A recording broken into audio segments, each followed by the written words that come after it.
Roving টেলসে তোমাদের স্বাগতম। আজ তোমাদের জন্য একটু ভিন্ন স্বাদের ছোট্ট গল্প। গল্পের নাম বইয়ের ভাঁজে ভালোবাসা। প্রধান চরিত্রে ঈশান ও মৃণালিনী। তোমাদের কাছে আমার অনুরোধ, তোমরা চ্যানেলটি অবশ্যই সাবস্ক্রাইব করে রেখো আরও গল্প শোনার জন্য। শুরু হচ্ছে আজকের গল্প, বইয়ের ভাঁজে ভালোবাসা।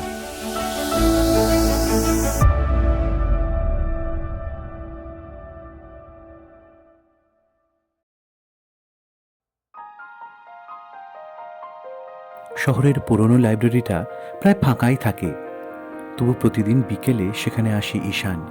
কারণ একটাই, মৃণালিনী। প্রথম আলাপটা হয়েছিল বইয়ের তাকের সামনে। একই বই ধরতে গিয়ে হাত ছুঁয়ে যায়। মৃণালিনী লজ্জা পেয়ে বলে, সরি। ঈশান হেসে উত্তর দেয়, আমারও প্রিয় বইটা মনে হয় আপনি।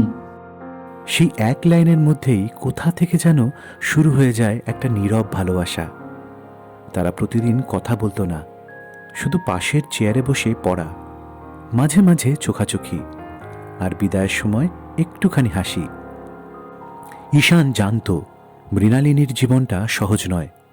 বাবার অসুস্থতা, সংসারের টান, নিজের স্বপ্নগুলোকে গুটিয়ে রাখা, তবু সে কোনো দিন অভিযোগ করেনি।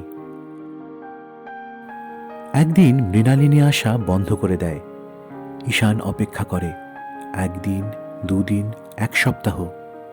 লাইব্রেরির চেয়ারটা ফাঁকা থাকে, বুকটা আরও ফাঁকা হয়ে যায়। এক মাস পর ঈশান জানতে পারে মৃণালিনীর বাবার অপারেশন, অনেক টাকা দরকার। মৃণালিনী চাকরি খুঁজতে দূরের শহরে চলে গেছে। ঈশান সেদিন প্রথম বুঝেছিল ভালোবাসা শুধু অপেক্ষা নয়, পাশে দাঁড়ানো। সে নিজের সঞ্চয় ভেঙে বন্ধুদের সাহায্য নিয়ে টাকা জোগাড় করে। খোঁজ করতে করতে মৃণালিনীর ঠিকানায় পৌঁছায়। দুপুরের রোদে দাঁড়িয়ে ঈশান যখন দরজার কড়া নাড়ে,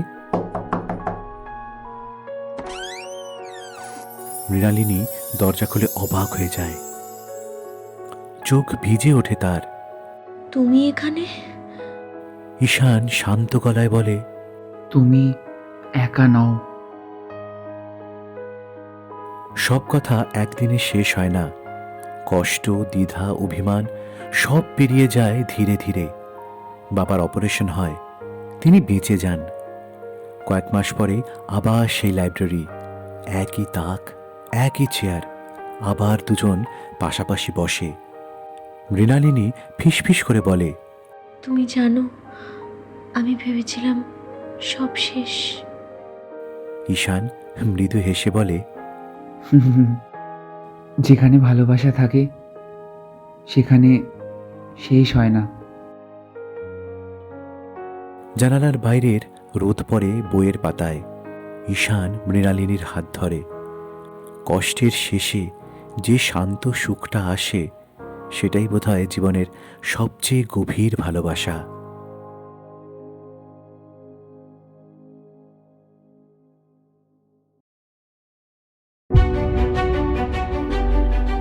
শেষ হলো আজকের গল্প, বইয়ের ভাঁজে ভালোবাসা।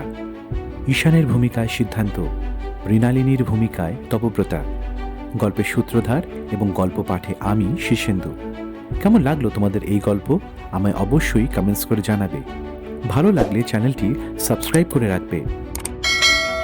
গ্রাফিক্স আর থাম্বনেল ডিজাইন করেছে সৌভাগ্য। পরিশেষে আমার অন্তরের কৃতজ্ঞতা জানাই দীপায়ন আর প্রীতমকে আমার পাশে থাকবার জন্য। খুব শিগগিরই আবার একটা ছোট গল্প নিয়ে হাজির হব তোমাদের কাছে। ভালো থেকো সকলে।